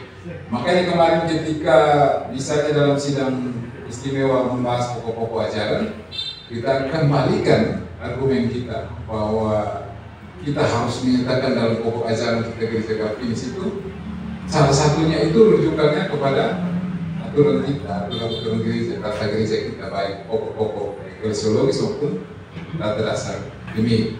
Dan di dua aturan itu menyatakan bahwa Gemit adalah gereja Calvinis. Otomatis pokok-pokok ajarannya harus berdasarkan pokok-pokok ajaran Calvinis. Tidak bisa pinjam yang dari sana, yang dari sana, atau yang dari belakang, itu tidak tepat, itu salah. Dan itu tata gereja berfungsi untuk menjaga gereja dari penyimpangan teologi dan penyimpangan kekuasaan juga. Penyimpangan kekuasaan ini banyak terjadi sekarang. Karena saya sudah, apalagi kalau misalnya desain aturan gerejawi itu mendukung ya, untuk orang berkuasa di dalam gereja itu menggunakan kekuasaannya itu untuk otoriter, bisa terjadi. Ya, misalnya di Gemit ada aturan tentang desentralisasi gaji, itu maksudnya baik sekali supaya pendeta-pendeta yang di pelosok-pelosok itu penghasilannya sama dengan pendeta-pendeta yang ada di kota. Tapi kemudian ya penguasa-penguasa menggunakan itu, tidak ikut siapa mau setahun menggaji, bahaya. Dan kasus seperti itu beberapa kali terjadi. Nah, tata gereja dimaksudkan juga untuk agar gereja itu tertib, menjadi kuat dalam kesaksian. Ya, tata gereja itu harus menjamin bahwa mengatur untuk adanya kesaksian gereja. Nah, sekarang kita masuk pada terakhir ya, bagaimana perbandingan dengan tata dasar Gemit. Dari sisi dasar teologis pemerintahan gereja, Gemit Kristus sebagai kepala gereja dan firman, aspeknya itu firman dan Roh Kudus ya, aspek teologisnya. Kristus sebagai kepala gereja itu Gemit konsisten dalam pengakuan ini, tetapi dalam praktiknya perintah Kristus ini sering diterjemahkan secara organisatoris, belum sepenuhnya melalui governing word dan spirit. Jadi governansi gereja itu kemarin Bapak Peki ajar itu belum untuk menyatakan bahwa Kristus itulah kepala gereja. Berapa banyak misalnya ketua majelis jemaat yang sadar ketika dia pimpin persidangan majelis, itu bukan dia yang pimpin, Kristus sendiri yang sedang memimpin dalam tuntunan Roh Kudus lewat dia. Jadi dia cuma alat. Dan dia kemarin mengaku saya yang pimpin ibadah itu, saya mau pukul palu terserah. Karena ringan yang palu itu kemudian diketok dengan saya. Nah, tidak bisa begitu. Dia harus sadar bahwa Kristus sebagai kepala gereja itu ada dalam seluruh aspek gereja. Begitupun mau mengambil keputusan itu dia harus taat. Karena Kristus kepala gereja, kita tanya Kristus dong. Begitu tuh Bapak. Kalau di kantor kepala dinas, kita mau buat apa-apa, kan kita tanya kepala dulu. Pak Kepala, ini mau bikin begini, kira-kira menurut Pak Kepala bagaimana? Begitu juga majelis jemaat, ketua majelis jemaat, ketua sinode, ketua klasis mau bikin apa-apa, tanya dulu di kepala gereja. Pak Kepala gereja, kira-kira begini benar atau tidak, salah atau tidak? Caranya dengan mana? Bukan kita uji dengan kita. Itu fungsi daripada gereja. Yang pertama, bagi kita di Gemit, kita tunduk pada ketentuan ini. Kristus kita mengakui Kristus itu kepala gereja dalam tata dasar kita, tapi dalam governansi kita belum kita melakukan ini. Nah, dasar teologis firman dan Roh Kudus ini tidak ada keseimbangan antara peran firman dan Roh Kudus. Jadi kita hanya menganggap bahwa peraturan gerejawi itu adalah seperangkat peraturan. Lalu kita nanti yang ngatur itu peraturan, karena manusia yang buat, jadi nanti kita yang atur. Kita tidak bahkan menempatkan Roh Kudus di dalam pengakuan kita bahwa Roh Kudus lah yang akan menuntun kita dan seterusnya dalam pelaksanaan hukum-hukum peraturan gerejawi. Nah, di aspek itu tata dasar Gemit lemah. Lalu di soal struktur dan pola pemerintahan, bentuk pemerintahan ya sesuai, kita juga presbiteria sinodal. Namun kita cenderung birokratis dan administratif, sehingga kemudian kita kehilangan rohaninya itu tidak ada, karena mengatur gereja ini hanya sebagai organisasi jemaat, bukan sebagai tubuh Kristus. Ini kemudian ketemu bilang ketemu presbiteri saudara, tapi kenyataannya tidak, karena kita menjadi sangat birokratis dan administratif. Ada orang mati di depan situ, tugas gereja untuk kubur dia toh harusnya, siapapun dia. Tapi begitu mau kubur di sekretaris gereja, untuk tidak ada sekretaris gereja di sini. Lalu sekretaris akan mensabar, dia buka data register, wih langsung ada, kita langsung bisa melayani. Padahal apa? Kita gereja punya tugas tanggung jawab melayani untuk menguburkan orang itu. Siapapun dia toh, kita harus menguburkan dia. Tapi kadang-kadang itu prinsip legalisme bagi kita yang Yesus sendiri kritik, ternyata gereja mesti lakukan. Jadi kita lagi birokratis dan administratif. Meskipun kita bilang kita presbiteri sinodal. Lalu kemudian karena birokratisnya itu sehingga seperti ada atasan dan bawah. Ya toh. Sekarang kalau mau kasih keluar surat mesti paraf ini, paraf itu, paraf ini, ketua majelis tanda tangan baru surat boleh saja supaya ada ketertuan dia. Tapi jangan sampai itu menjadi birokratis. Ya, kalau ketua tidak ada, nah ketua saja bisa toh, tidak masalah. Karena prinsipnya apa? Kolektif atau tidak masalah. Tapi ya terjadi kita sering birokratis dan administratif. Nah, sekarang kemudian kedudukan majelis jemaat. Kita konsisten, tetapi pada prakteknya seringkali kesetaraan di antara majelis itu tidak kelihatan karena nanti majelis harian lebih di atas. Kita sering bilang ya kita yang tidak punya jabatan apa-apa di gereja ini seperti seolah kita majelis telat. Jadi majelis tanpa jabatan di gereja. Lalu tidak pernah ikut rapat. Kan tidak pernah dipandang rapat. Karena rapatnya jadinya rapat eksekutif toh, antara majelis jemaat harian dan PPP dan OPP saja, rayon-rayon. Kalau kita tidak ada kepengurusan itu maka sudah kita menjadi majelis jemaat jelata. Jadi kita mengakui kedudukan majelis dalam tata dasar gereja kita, dalam praktiknya kita lemah. Lalu pelayanan khusus, penatua yakin pelayanan khusus, jabatan itu maksudnya. Nah, kemudian menghilangkan jabatan doktor, pengajar teologi. Akhirnya ya hal entah ini akibat sebab atau sebab akibat, ya ini bagaikan bosi malakama ya. Jadi dia berputar-putar di situ lingkaran setan. Mana yang sebenarnya salah di dahulu? Tata dasarnya yang salah atau memang niatnya yang memang salah.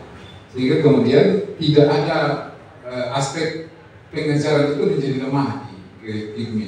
Aspek-aspek doktrinal itu menjadi lemah karena tidak ada orang yang mengurus secara khusus atau ditugaskan untuk ini. Memang ada, kemudian belakangan itu ada jabatan pengajar ya. Tapi kemudian jabatan pengajar yang dipersyaratkan di situ juga lemah. Memang ada persyaratan sarjana teologi atau sarjana pendidikan teologi ya. Tapi berapa banyak orang dengan pendidikan itu di dalam tiap jemaat kan sedikit juga. Akhirnya diambillah para pengajar-pengajar bigo, pengajar jemaat. Padahal tidak seperti itu. Pengajar jemaat itu harusnya orang-orang yang khatam teologi, yang sudah fix, yang sudah valid. Apa yang keluar dari mulutnya itu sah, kata Bapak Ivan. Ya, teman-teman. Nah, ini mungkin ke depan bisa dipikirkan untuk jabatan pengajar itu memang dikuatkan kembali sebagaimana fungsi doktor, pengajar teologi.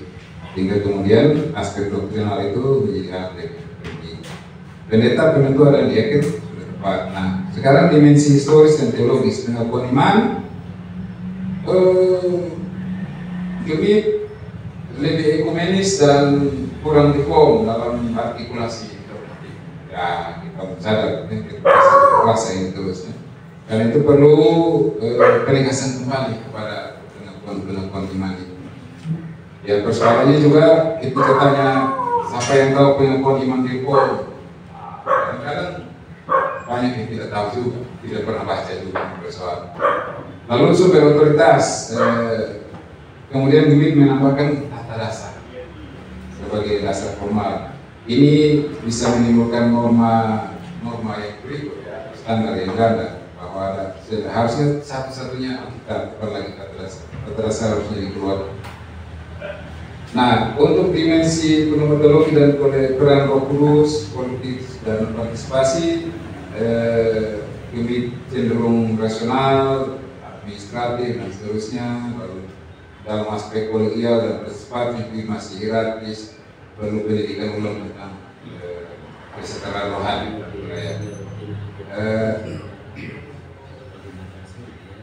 Struktur pengakuan, lalu otonomi jemaat diakui, dasar hukum dan administrasi itu perlu dihidupkan kembali di spiritual dan pastoral. Nah, teman-teman sekalian, tata dasar image itu sudah berdiri atas fondasi. Jadi kita ini sudah gereja Calvinis, kita sudah presbyterian sinodal, teologi kita juga teologi Calvinis di atas kertas. Namun dalam pertemuan itu lebih menunjukkan kepada aspek organisatorisnya, jadi lebih kepada urusan hukum gereja, hukum administrasi dan sebagainya. Tetapi dalam spiritualitas pemerintahan Kristus melalui firman dan roh itu masih belum terlalu dalam kehidupan bergereja, sehingga kemudian kita melihat gereja atau tumit cenderung hanya urusan administrasi belakang. Aspek-aspek rohani itu sepertinya tertinggal di belakang. Karena itu dibutuhkan reformasi terhadap gereja ini. Kalau kita bilang reformasi itu setiap hari boleh terjadi untuk mengembalikan gereja ini kepada jalan yang benar, maka reformasi itu lebih kepada spirit, bukan kepada struktur. Strukturnya sudah oke, hanya spiritnya yang perlu kita rubah. Dari cara pandang kita kepada gereja sebagai sebuah organisasi menjadi gereja sebagai sebuah organisme. Jadi bukan hanya gereja sebagai penata layanan, tapi gereja sebagai pelayan. Sehingga kita bisa mengatakan bahwa Kristus sebagai kepala dan kita sebagai tubuh. Nah, aspek spirit itu yang kemudian dilupakan oleh ini. Hal itu yang kemudian harus dikoreksi kembali. Nah, Bapak Mama sekalian, kita kemudian para presbiter itu memerintah gereja ini bersama-sama dengan Kristus ini dengan kasih dan ketertiban. Pada akhirnya kita akan begitu. Dan karena itu gereja yang sejati itu adalah gereja yang hidup dalam ketaatan kepada Yesus Kristus sebagai kepala gereja. Kemudian tidak bisa bilang kita bisa buat seperti ini, buat menjadi begitu, tidak bisa. Kita harus benar-benar taat kepada apa yang diajarkan oleh Kristus, dan karena Kristus sendiri kepala gereja kita dan kita adalah tubuh, sehingga seluruh kehidupan kita harus disiplin dalam ketaatan kita. Nah, Ecclesia Reformata Semper Reformata Secundum Verbum Dei ini harus dilakukan terus menerus dalam gereja.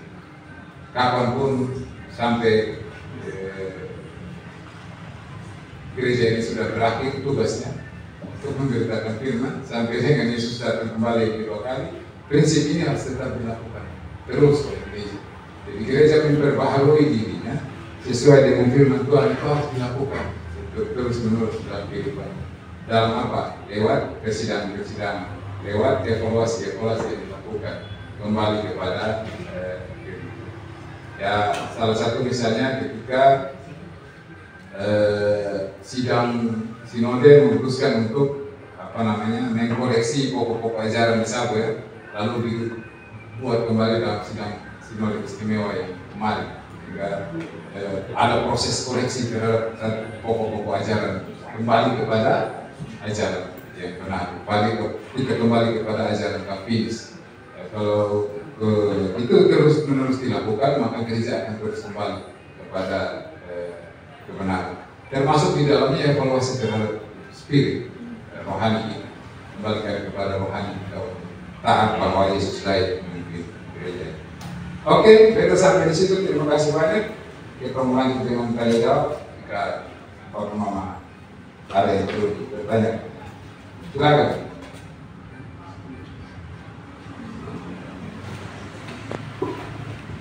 Baik, terima kasih atas materi yang disampaikan. Materi yang luar biasa sangat bermanfaat. Saya ingin bertanya terkait dengan kalau kita lihat dalam kita hari ibadah minggu itu pasti kerjaan sedikit. Nah itu karena ada tabakot itu harus disesuaikan dengan firman Tuhan yang ditetapkan oleh itu yang terkait dengan saya. Jadi Sinode itu menetapkan bacaan itu di mana, jadi pendeta berkhotbah itu harus sesuai dengan bacaan itu. Nah kalau ini terus dilakukan berarti dalam setiap hari Minggu itu akan hampir akan sulit untuk jemaat itu mendengarkan tentang doktrin, karena kalau tentu bacaan ini itu di situ tuh berbicara tentang tentang doktrin.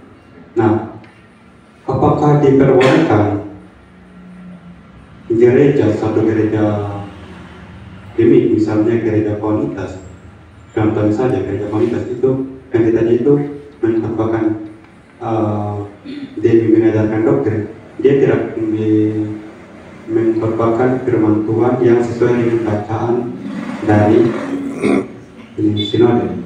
Apakah gereja pendeta di gereja itu boleh merupakan doktrin yang tidak sesuai dengan ketetapan dari sinode bahwa hari ini firman Tuhan harus sesuai dengan, harus mengikuti tema dan bacaan ini.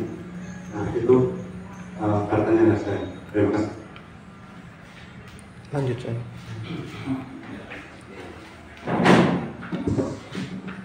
Baik, terima kasih atas kesempatan yang diberikan. Saya menyambung apa yang disampaikan oleh teman yang pertama, bahwa penetapan tema khotbah oleh sinode ini dapat menghilangkan partisipasi gereja. Ini hal yang kita hadapi.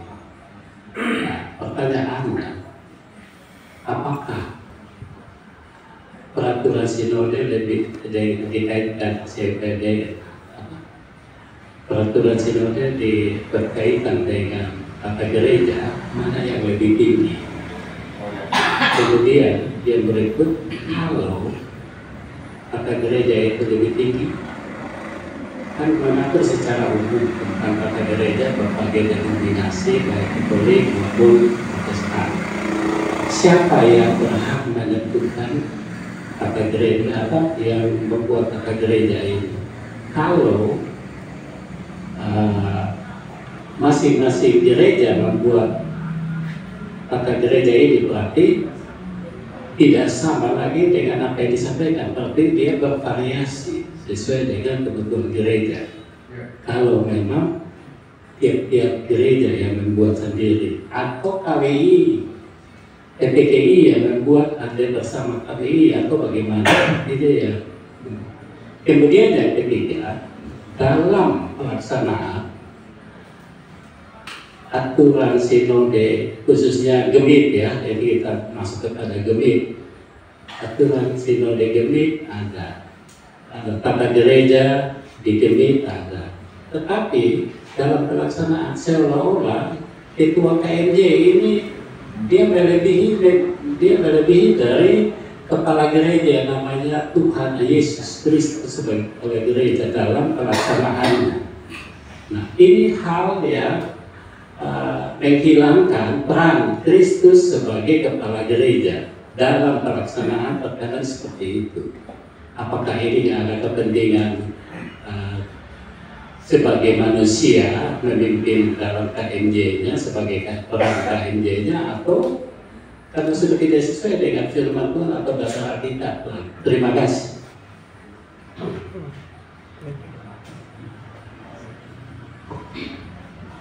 Baik, terima kasih atas waktu dan kesempatannya.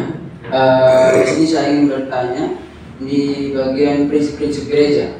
Nah, di situ pada poin yang pertama bahwa kedaulatan Kristus. Karena di situ dijelaskan bahwa gereja hanya berpedoman pada Kristus sebagai kepala gereja. Nah, tadi Bapak sempat bilang bahwa masih ada gereja-gereja yang tidak patuh, tidak taat atau tidak mengakui bahwa Tuhan sebagai kepala gereja. Dan di sini sebab pertanyaan saya, contoh sikap gereja seperti apa yang tidak taat, tidak patuh atau tidak mengakui bahwa Tuhan sebagai kepala gereja, dan bagaimana kita menyikapi hal tersebut dan mengatasi gereja-gereja yang menyimpang dari ajaran-ajaran Kristen. Baik, terima kasih.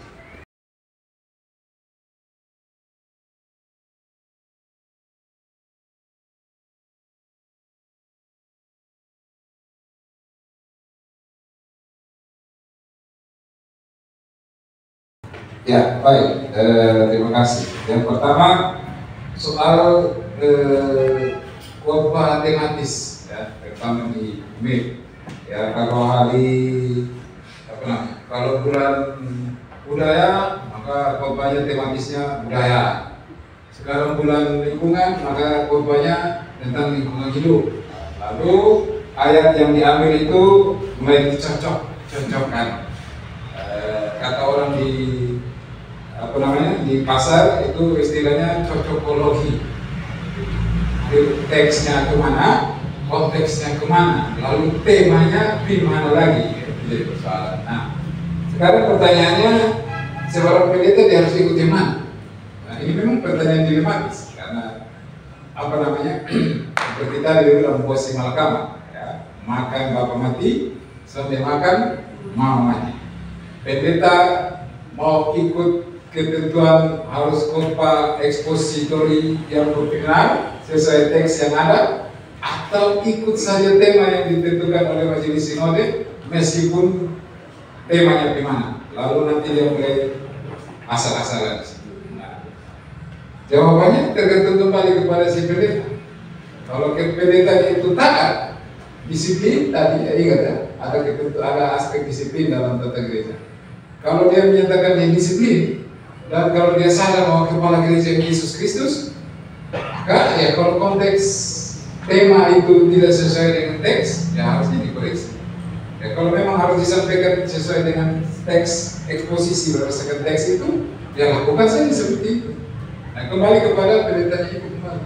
Nah, persoalannya tadi ketika kita uji tata dasar keton, ternyata tata dasar keton itu masih menjamin dalam struktur dan pola pemerintahan itu masih menjamin adanya birokratis dan administratif. Nah, ini kadang-kadang cenderung dipakai untuk menjadi alat kekuasaan. Ya, jadi bukan hanya alat di negara saja yang ada alat kekuasaan negara, di gereja juga terkadang ada dan sering alat kekuasaan gereja. Jadi bikin ini harus ikut. Tidak ikut berarti tidak taat. Kalau tidak taat, tahan aja. Ini jadi persoalan. Jadi kadang-kadang pendeta juga dilematis karena majelis sinode dengan segala macam cara pakai cara itu dulu. Karena terkait sekarang pertanyaan mana yang harus diikuti? Tentunya ya khotbah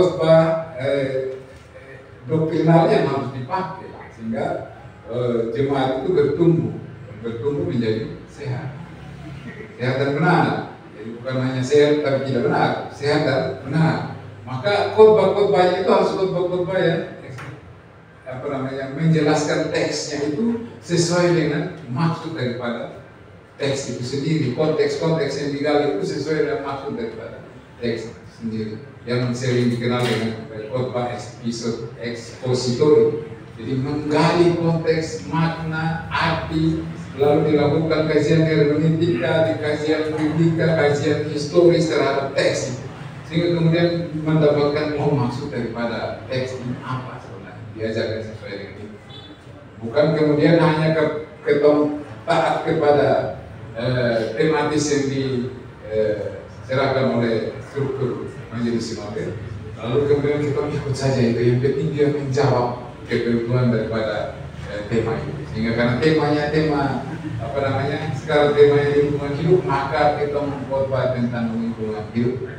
Nah, akhirnya kemarin ketika konteksnya itu Yeskiel 41 kalau tidak salah, lalu banyak pendeta di jemaat-jemaat itu yang jatuh dalam dosa itu, kemudian hanya menerjemahkan itu kepada ekologi, panggilan ekologi. Padahal ini penglihatan-penglihatan Yeskiel yang harus diterjemahkan berkaitan dengan penciptaan dan juga Eden di Wahyu itu. Harusnya seperti itu, sehingga jemaat paham benar. Nah, kenapa kemudian dikatakan dalam teks itu keluar dari pintu kiri lalu nanti masuk dari pintu kanan? Oh, ternyata itu menjelaskan tentang posisi Israel yang kemudian harus dikeluarkan ke Babilonia dan kemudian dari sana dia masuk kembali dia ke dalam Yerusalem. Begitu juga dengan penceritaan tentang penglihatan tentang Kristus sendiri dalam teks itu. Yang meskipun Yeskiel saat itu tidak tahu bahwa itu tentang Kristus, tapi kita kemudian tahu bahwa itu berbicara tentang Mesias Kristus. Tapi beberapa pendeta memilih untuk setia kepada teks. Kembali lagi kepada pendeta itu sendiri. Nah, sekarang bagaimana caranya untuk mengembalikan tugas penatua? Tugas penatua. Tadi kan dia lihat tugas daripada penatua itu apa? Melakukan koreksi terhadap ajaran. Melakukan koreksi terhadap disiplin dan ajaran. Maka tugas penatua untuk establish pendeta, woi pendeta, salah tuh. Pertanyaannya, penatua bisa ngomong itu betul? Kalau penatua juga berharap dari pendeta saja. Nah, jadi akhirnya siapa tuntun siapa mengarahkan siapa masuk got, semua masuk got. Karena itu jalan satu-satunya bagaimana? Sadar diri kembali. Penatua juga harus sadar diri kembali, pendeta juga sadar diri kembali dan mengembalikan kepada khotbah-khotbah kepada ajaran yang benar. Harus mengakui bahwa kalau salah khotbah itu dosa karena menyesatkan jemaat. Itu harus disampaikan kepada pendeta. Yang nah itu kemudian dalam sidang-sidang menjadi jemaat kita ke reformasi itu juga disampaikan. Jadi kalau bisa dibaca nanti jadi masuk dalam jajaran presbiter sebagai penatua, ketika sidang sampaikan, bikin catatan tiap hari minggu itu jual buku dulu.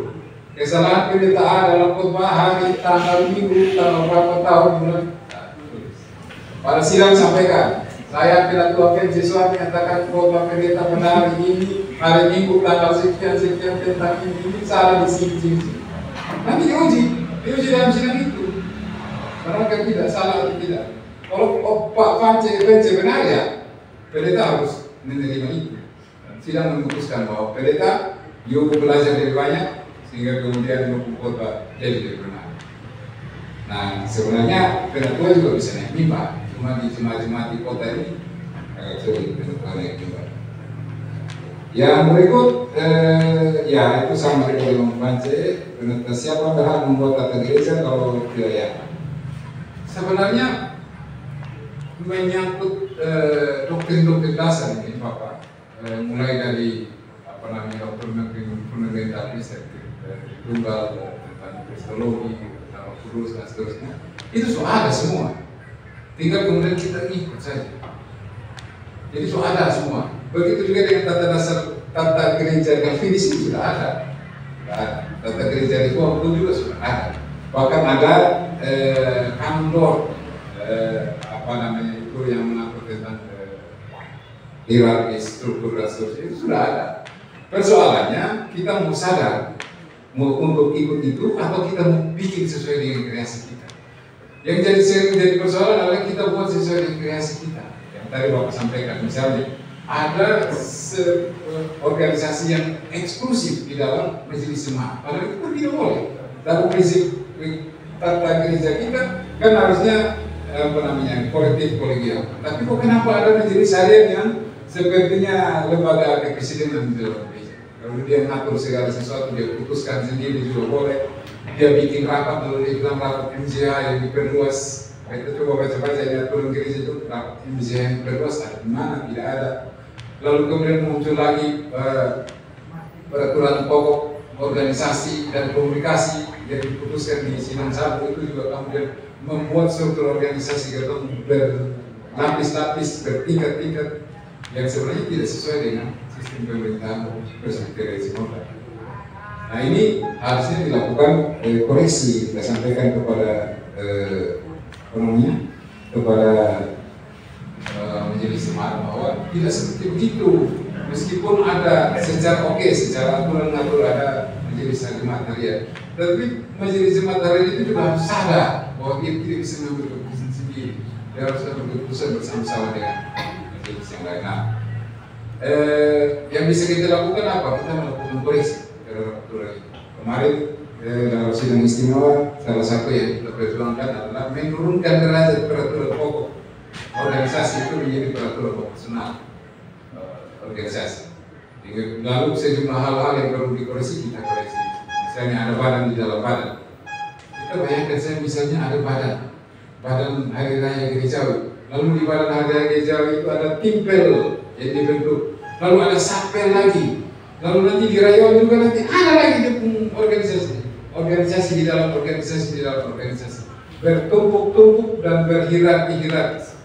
Padahal maksud dari Calvin buat ini tata gereja Calvinis supaya dia itu menjadi sederhana. Ciri khas dari gereja mula-mula itu sederhana, dia tidak hierarkis, lalu dia tidak ada keteraturan, tidak hanya seperti maunya jemaat apa itu tidak harus ada strukturnya. Tetapi semuanya tidak dimaksudkan untuk gereja itu menjadi birokratis dan menjadi litis, tidak seperti itu. Karena kalau semua sadar bahwa kepala gereja ini adalah Yesus Kristus, maka sebenarnya kita harus tahu bahwa kita bukan kepala, termasuk ketua majelis jemaat, termasuk majelis jemaat saja. Kita harus tahu bahwa yang kepala itu adalah Yesus. Maka tadi dia bilang kalau mau bikin apa-apa, tanya kepada Yesus. Tanya bagaimana caranya, tanya kepada firman-Nya. Di firman Tuhan itu sudah mengajarkan banyak hal. Lalu kita gereja-gereja Calvinis ini sudah ditolong oleh John Calvin dengan sistematikanya, termasuk sistematika organisasi tata gereja ini yang sudah dibuat. Nah, tata gereja ini tata gereja yang dihasilkan oleh dalam pemikiran Calvin. Lalu kemudian diterangkan. Kalau pertanyaan siapa yang berhak buat tata gereja, setiap sinode punya hak untuk buat tata gereja. Tapi kalau misalnya kita mengakui bahwa kita ini gereja Calvinis, maka pasti rujukan tata dasar kita adalah kepada tata dasar atau tata gereja Calvinis. Dan itu sudah ada, tinggal ikut saja. Lalu dikontekskan sesuai dengan konteks kita di Timor misalnya, atau di Sumba misalnya, atau di mana, atau di Indonesia. Ya, gereja-gereja tradisional. Ada juga gereja-gereja Calvinis yang non tradisional itu mereka lebih aspek tadi itu ada pengurus sinodal di level nasional dan pengurus daerah dan seterusnya. Itu apa namanya perkembangan daripada bentuk organisasi karena pengaruh perkembangan sejarah yang tadi kita bahas. Nah sekarang struktur gereja ya menyebabkan ada yang ekspresif. Lalu prinsip gereja kedaulatan Kristus sebagai contoh sikap gereja yang tidak patuh bagaimana? Contoh sikap gereja yang tidak patuh, satu tidak disiplin. Kalau memang Yesus Kristus kepala gereja dan firman Tuhan itu otoritas dalam gereja, otoritas tertinggi ya, norma dalam gereja, maka ya harusnya kita disiplin dong dalam kehidupan kita. Ya kan? Sebagai suami, sebagai istri, sebagai anak-anak, sebagai mahasiswa, sebagai PNS, sebagai pelajar, sebagai mahasiswa, sebagai dosen, sebagai apapun itu harus disiplin dalam kehidupan kita. Itu menggambarkan praktikal kita dalam kehidupan kita itu disiplin, karena kita akan kepada disiplin dalam tubuh Kristus. Kalau kita mengakui bahwa kita orang-orang yang ada di dalam tubuh Kristus, harusnya kehidupan kita mencirikan kehidupan Kristus itu sendiri kan? Harusnya toh menolong orang yang susah, memberi makan yang tidak ada makan, kasih tumpangan yang tidak ada tempat tinggal,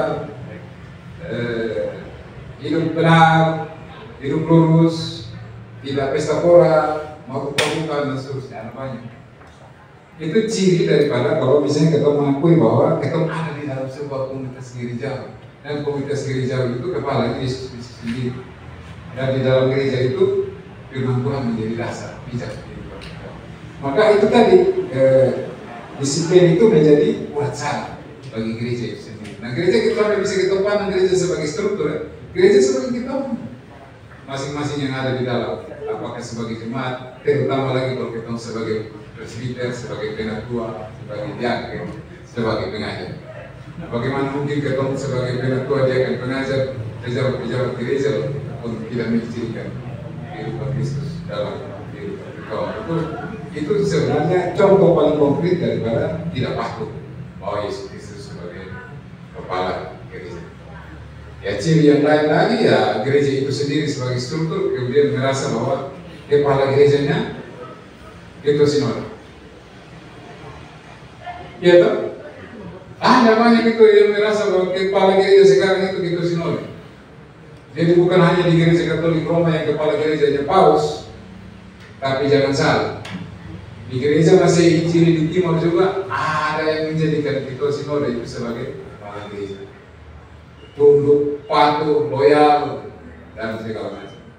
Lalu ketua sinode jatuh ya, kita melindungi. Salah juga kita melindungi. Benar pun, ya benar harusnya kita melindungi. Tapi kemudian kita cenderung untuk membiarkan saja apa yang dia buat, mau salah juga pasti nggak dibuat salah, karena kita takut pada dia. Karena kemudian organisasi atau peraturan gereja itu sudah sadar mendesain untuk kemudian ketua sinode menjadi kepala gereja. Sudah sadar peraturan gereja itu membuat seperti itu. Nah, sekarang saatnya untuk ketemu reformasi diri. Kemarin pokok-pokok ajaran sudah dikoreksi. Ya, kita berharap setelah diseminasi nanti sesuai harapan. Nah, kalau tata dasar kita juga ada yang perlu dikoreksi, ya harus dikoreksi juga. Pokok-pokok eklesiologis kita ada yang perlu dikoreksi, ya dikoreksi. Tidak masalah. Itu bukan hal yang tahu. Itu hal yang diperlukan dan harus dilakukan. Jadi kalau misalnya kita merasa bahwa tata dasar kita itu sudah melenceng jauh dari ciri kita sebagai gereja-gereja Calvinis, kembalikan dia, koreksi dia kembali. Kalau strukturnya ini sudah naik tinggi di langit, kita mesti turun sebab struktur itu ada di darat. Yang di udara itu burung dan kawan-kawan jatuh nanti sakit. Jadi kita harus berani. Nah, pertanyaannya, para penatua berani atau mau atau tidak untuk menyampaikan? Karena penatua pemegang kunci untuk melakukan koreksi. Nah, jadi kalau ditanya bagaimana contohnya, ya contohnya terlalu banyak. Mau dari kehidupan rohani, kehidupan disiplin, tiap-tiap anggota, kehidupan struktural, kehidupan organisasi gereja, banyak kali kita kemudian tidak mencerminkan sebagai Tuhan. Padahal bagi kita gereja itu ibu orang percaya, rumah orang percaya, percaya pada satu, percaya kepada Allah Bapa, Putra, dan Roh Kudus. Persoalannya percaya di mulut atau percaya dalam hati. Nah, ini jadi pertanyaan evaluasi bagi kita, Bapak-Bapak sekalian. Kita sudah lagi buka sesi kok. Pak Kensek, cukup. Pak Kensek bilang cukup sedikit sampai di situ. Minggu depan teman-teman kita akan masuk di lebih kepada presbyterian sinodal ya. Lihat sejarahnya terus sampai di Umi dan kita akan uji juga sistem pemerintahan gereja itu di dalam Umi. Terima kasih buat teman-teman sekalian. Semoga dan kiranya ini menjadi berkat bagi teman-teman materi yang disampaikan. Terima kasih. Tuhan berkati kita. Shalom. Shalom.